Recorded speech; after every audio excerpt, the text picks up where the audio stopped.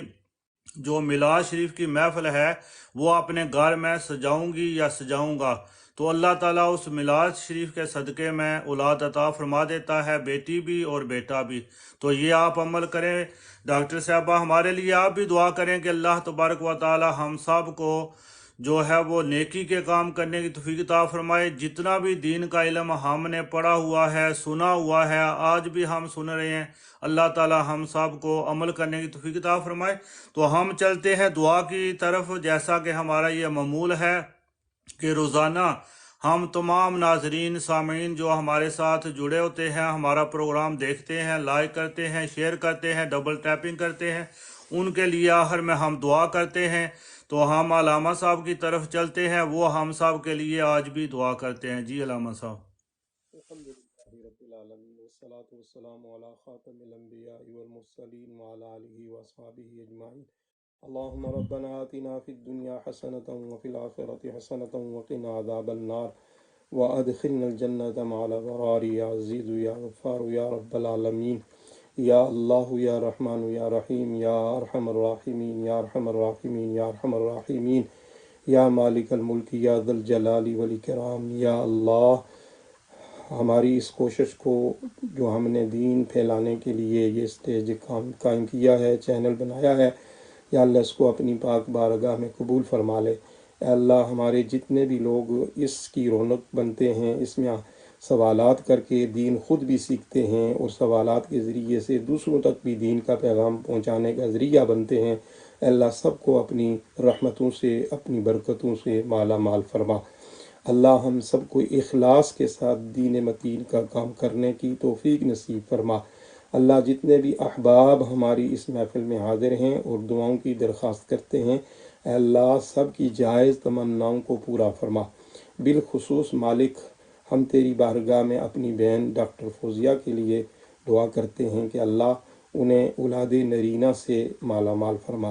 اے اللہ انہیں نیک صالح بیٹا عطا فرما۔ اے اللہ ان کی اس دعا کو اپنی پاک بارگاہ میں قبول فرما۔ اللہ تو قادر قیوم ہے، تو نے حضرت زکریا علیہ السلام کو بڑھاپے میں، حضرت ابراہیم علیہ السلام کو بڑھاپے میں بھی اولاد عطا فرمائی۔ تو جب چاہے جس کو اولاد دینا چاہے دے سکتا ہے۔ اللہ ہم تیرے بندے ہیں، تجھ سے ہی سوال کرتے ہیں، جتنے بھی مسلمان بے اولاد ہیں، اولاد کے متمنی ہیں، اے اللہ ان سب کو نیک صالح پارسہ اولاد عطا فرما۔ اولاد والوں کی اولادوں کو نیک اور فرما بردار فرما۔ یا اللہ جتنے بھی مسلمان دنیا بھر میں پریشان ہیں، سب کی پریشانیاں دور فرما۔ جو تنگ دست ہیں ان کی تنگ دستیاں دور فرما۔ اللہ جتنے بھی روئے زمین پر مسلمان بیمار ہیں، سب کو شفائے کاملہ عاجلہ نافعہ دائمہ مستمر فرما۔ اللہ جتنے بھی مسلمان روئے زمین پر مظلوم ہیں، یا اللہ سب کی مدد فرما۔ بالخصوص فلسطین کے مسلمانوں کی داد رسی فرما، کشمیر کے مسلمانوں کی داد رسی فرما۔ اپنی رحمت سے ان کو آزادی کی نعمت عطا فرما۔ ظالموں کے ظلم کی داستان کو ختم فرما، ظالموں کے پنجائے ظلم کو شکستہ فرما۔ اللہ اپنے محبوب کے صدقہ سے ہم گناہ گاروں کی دعاؤں کو اپنی پاک بارگاہ میں قبول فرما۔ ہم اپنی سمجھ سے جو مانگ سکے اللہ ہم نے مانگ لیا۔ اللہ جو ہمارے لیے بہتر ہے وہ ہمیں عطا فرما، جو بہتر نہیں ہے یا اللہ اس کی طلب سے ہی ہمیں پاک فرما۔ وَنُفَوِّضُ أُمُورَنَا إِلَى اللَّهِ إِنَّ اللَّهَ بَصِيرٌ بِالْعِبَادِ وصلی اللہ تعالی علی حبیبہ سیدنا و مولانا محمد وعلی آلہ واصحابہ اجمعین برحمتک یا ارحم الراحمین۔ جزاک اللہ خیر احسن الجزا۔ تمام ناظرین سامعین کا دل کی اتھا گہرائیوں سے شکریہ ادا کرتے ہیں کہ وہ ہمارا پروگرام سنتے ہیں۔ کل تک اجازت دیجیے۔ اللہ حافظ۔ اللہ ہم سب کا حامی و ناصر ہو۔ انشاءاللہ کل پھر 11 بجے آپ سے ملاقات ہوگی اسی پروگرام کے اندر۔ جزاک اللہ خیر۔